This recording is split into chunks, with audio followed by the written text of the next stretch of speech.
the phrase startup communities did not exist. And I was looking for a phrase when I wrote the book that forced people to think differently about what was going on.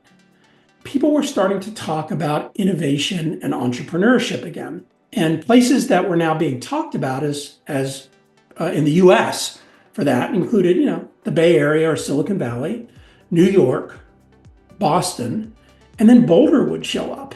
And Boulder didn't really belong in that list. It was not anywhere close in terms of scale of those places, but the magnitude of companies per capita in Boulder was off the charts. The Boulder Thesis had 4 principles, and they were simple.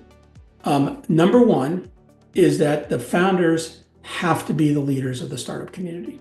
The founders have to be the leaders of the startup community. Full stop. Second, you have to take a long-term view. You have to have a 20-year view. And over time, I started to say you have to have a 20-year view from today. So every day your view resets and you're still looking out 20 years. So 5 years from now, you're still looking out 20 years. So you're really taking a long view of what you're trying to do in your startup community. Third is that you have to be inclusive of anyone who wants to engage. I saw this in a lot of different places where, oh, you don't have the right degree. Oh, you don't have enough experience. Oh, you work for a big company. Oh, you work for the government. Oh, you didn't finish college. Oh, you have never been in a successful company. Oh, you've never started a successful company.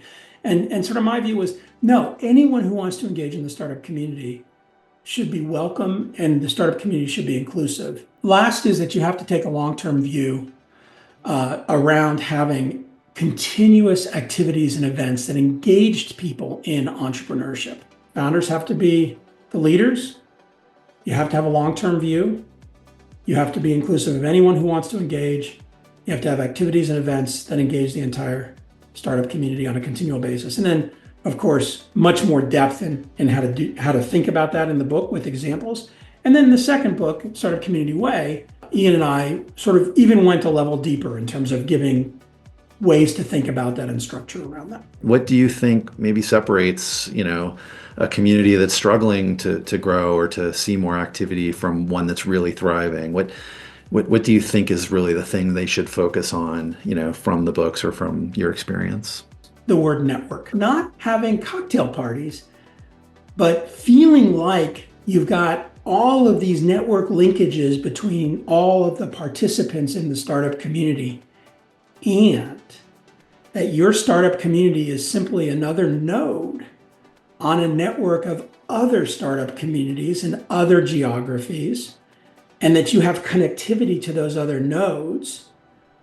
And that network is an evolving organism, constantly growing, changing, as companies come and go, as people come and go.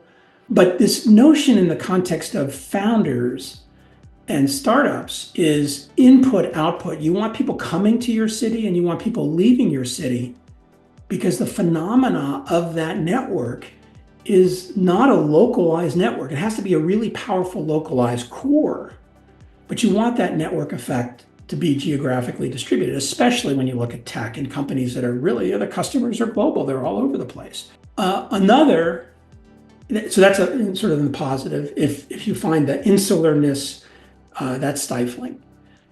Zero-sum thinking against one geography that's adjacent to another.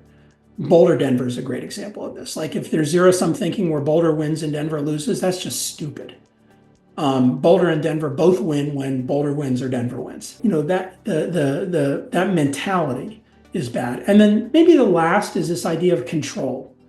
No one should control top-down the startup community. It's a bottom-up phenomenon. It's this evolving, growing thing.